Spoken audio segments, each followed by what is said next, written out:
hear from some great speakers this evening. And all I want to say is that this demonstration is about more than one man. It's about the millions of people up and down this country that need a genuinely progressive Labour government that will challenge the wealthy and the powerful. And it's about all of those people who have campaigned in different progressive causes and many progressive causes, and see in Jeremy Corbyn someone that has been with them all these years. So it's about more than one man. It's about the people that need a progressive Labour government, and also the people internationally that need a Labour government that will stand up for international peace and justice.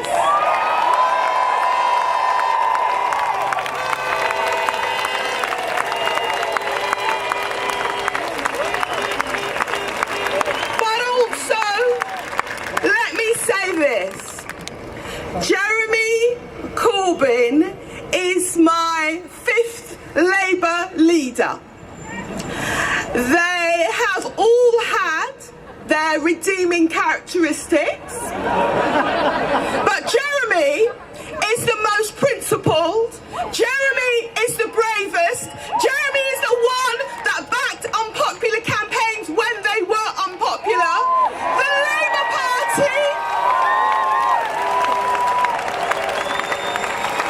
The Labour Party should be glad at this moment of crisis for working people to have Jeremy Corbyn as its leader. And I just want to assure you that I will continue to support Jeremy Corbyn in private, in public, in Parliament, in the media,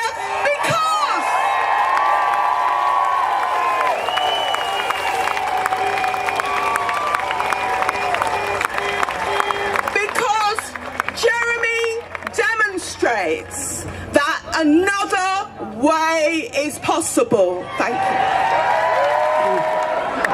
Can I say this?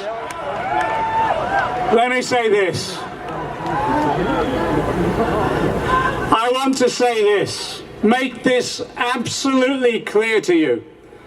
Jeremy Corbyn was elected only 9 months ago with the biggest mandate that any political leader has had from the rank and file of a membership of their party. The biggest.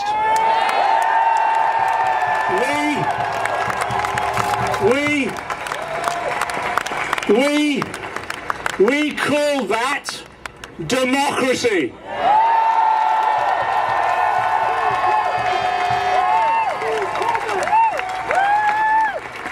What we've seen in the last few days is a small number of MPs seeking to undermine the democratic decisions of the Labour Party members and the Labour and trade union movement. Let me make it absolutely clear. Jeremy Corbyn is not resigning, he's staying on.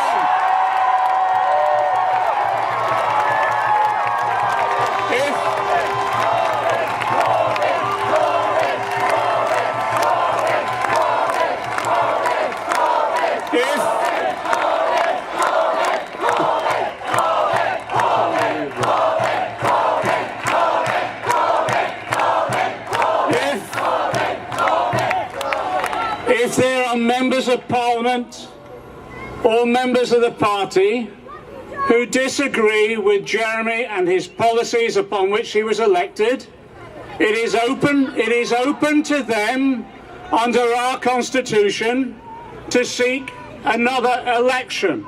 But let me make it clear, if there is another leadership election Jeremy Corbyn will be standing again, and I will be supporting him.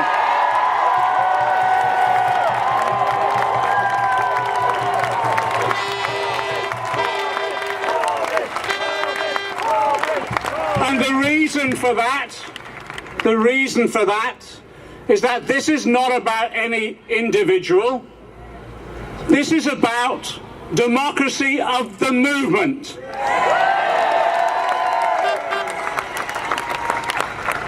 Jeremy has appointed a new shadow cabinet.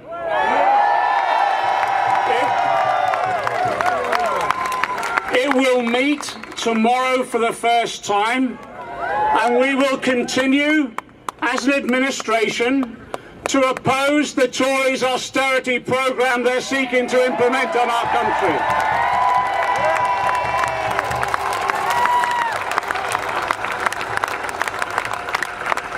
Now, a number of MPs have complained that people are turning up in demonstrations to express their view.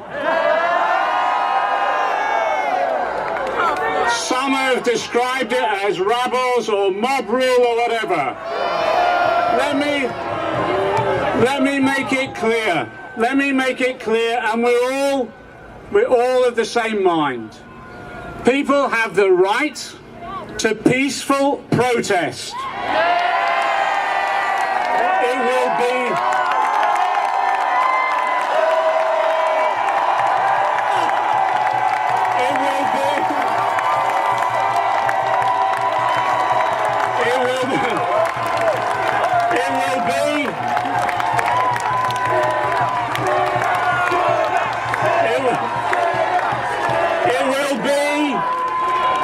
the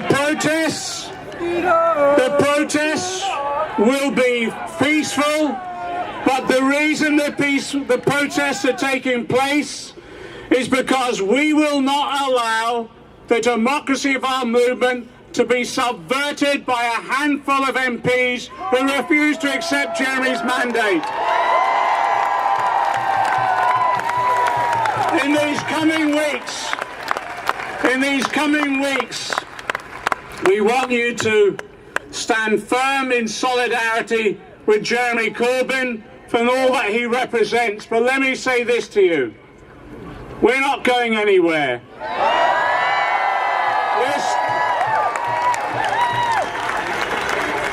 We're standing solid in solidarity together to ensure we maintain the democracy of our movement and to ensure that Jeremy Corbyn remains as leader of the Labour Party. Solidarity. Anyway, I didn't know about this until 5 minutes ago. And now I see the greatest crowd since the miners won in 1974.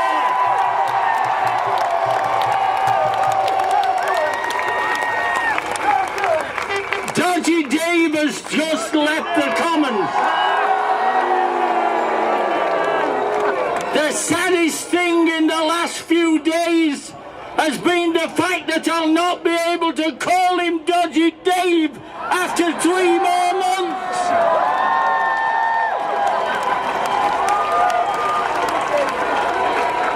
I'll not be able to tell him that people that live in pigsties shouldn't throw stones.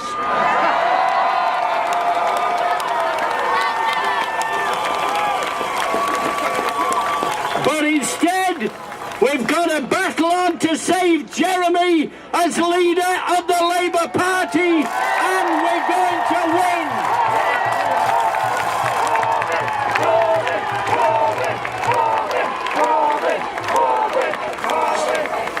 So by the time that we get to October, Dodgy Dave will have gone and Jeremy Corbyn will be back.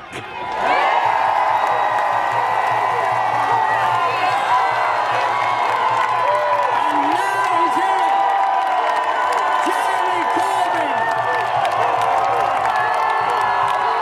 What a wonderful tribute.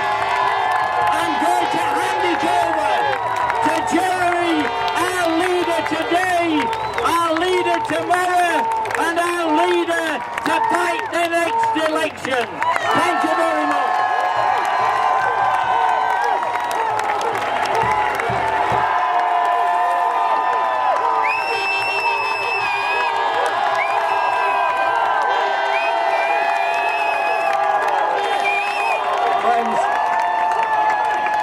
Friends, can I just... Friends, please. Straight after we won the leadership election last year, we came to this very same spot to speak up for the rights of refugees to live in our society. And one of the horrible disfigurements of our society is racism, is intolerance, and the violence that's often associated with it. And sadly, this has increased over the last few days. Can we all agree we are going to unite together as one people, one society, and one community to oppose racism in any form?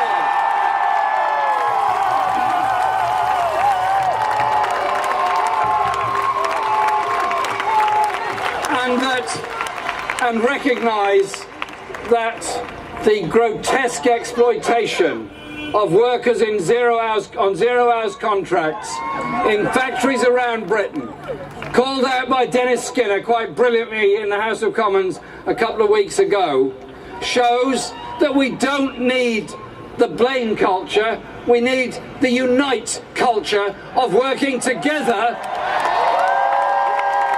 for the social justice to which we all aspire. We have a government that is destroying council housing and public sector housing within our society, that is failing and refusing to regulate the private rented sector, that is allowing children to be brought up in insecure, overcrowded, damp, expensive accommodation. We have a government that is giving tax breaks and tax relief to the super rich within our society. We have a government that is systematically privatising at least half of our National Health Service.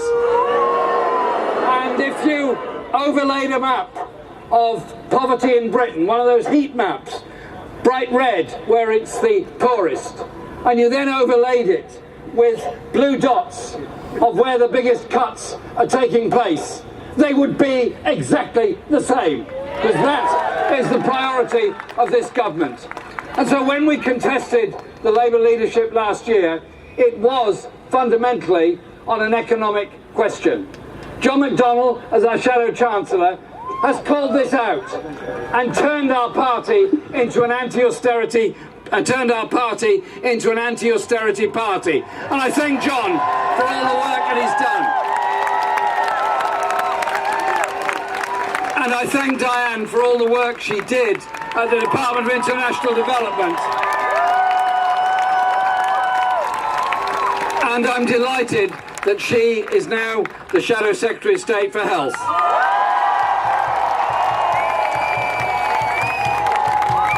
Because all these issues have to be linked together, fundamentally, to economic inequalities within our society. Our movement, our Labour movement, was founded on the most immense struggle. Those that laid down their lives in the 18th and 19th century. Those that were gunned down campaigning for the right to vote. Those that were gunned down trying to become trade unionists. Not just here, but all around the world. It's the spirit of hope or the spirit of despair. Which are we? We're obviously hope, not despair. So that hope recognises that those that struggle against racism, those that struggle for rights, to be lesbian, to be gay, be whatever you want to be, those who struggle to achieve those things, those who struggled to gain the right for women to vote, all of those things were gained by struggle. And I would want nothing more than our history teaching in schools to so improve that our children understand the rights they have, the rights they enjoy, came from those that laid down their lives before.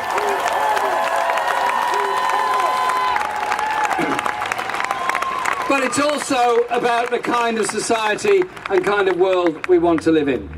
I've mentioned refugees, I've mentioned economic injustice, I've mentioned the services that we have. But we also have to think about our natural world and our environment. Either we live in the natural world and accept we have to sustain it by defending it, or we grotesquely exploit it. This is why I was so pleased when John, on the first budget statement that he did, asked for and did an environmental audit of the effect of that budget. So I want to see a government in Britain that does house people, that does protect and defend our environment, that does protect and extend our health service, but also reaches out with attitudes in society. We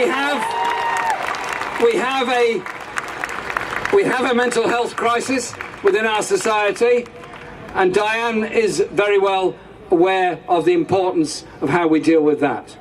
So if I may say so, it's also a question of our own attitudes towards those that are going through stress or crisis, how we change that and recognise that we suffer stress through economic injustice, through inequality, through work, through debt, a whole lot of things.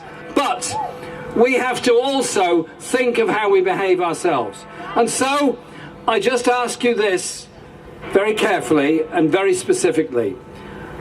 When we disagree with each other, as we sometimes do, when we disagree with other people, as we sometimes do, if we hurl abuse at each other, I hurl abuse at you, you hurl abuse at me, I hurl it back, the first 2 or 3 times it's quite funny, or can be.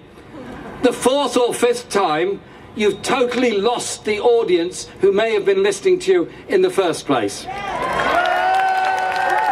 So we pursue the politics of justice, of equality, of human rights, of peace around the world, but we also pursue the politics of respect of how we treat each other. And so that way we build greater unity. That way we build a unity of people. I do not want to live in a country where there are people sleeping on the streets while the mansions are kept empty. I do not want us to walk away from any international conventions on human rights and replace them with something else. Because to me, human rights are universal, not national. And so the political atmosphere we have is about challenging those orthodoxies. But it's also about challenging an economic orthodoxy that has been on the rampant march for 30 years or more. When Reaganomics took over in the United States, when Thatcher took over in Britain and destroyed the manufacturing industry and so much of the economic base of our society, the whole agenda was the redistribution of wealth away from the majority to a very small, very wealthy majority, otherwise known as rolling back of the state and rolling back of the role of the community in the provision of services. I don't want to be somebody that says to young people, sorry, you're not going to have it as good as we did because the nation can't afford it, and sorry, your children, our grandchildren, are not going to have it as good as you are because the nation can't afford it. And we then cascade inequality and poverty and debt down the generations. Or are we to say that the brilliance of technology, the brilliance of science, the brilliance of engineering can, should and must be the tool and the opportunity for the redistribution of wealth, for the opportunities of equality, and that we develop an economy that excites people and mobilises a whole generation that have been told they only have to look forward to a lifetime of debt in the future. That's why the movement we now have in Britain, the movement for social justice and the movement for equality, is so strong, why it reaches out so broadly. Because we learn from each other, because we learn from the values of each other, because we learn from the history of each other, because we learn from the tolerance of each other, for whatever grouping, ethnicity, faith we happen to be. That is where unity comes in, and that is what makes us strong. Don't let the media divide us. Don't let those people who wish us ill divide us. Stay together, strong and united, for the kind of world we want to live in. Thank you very much.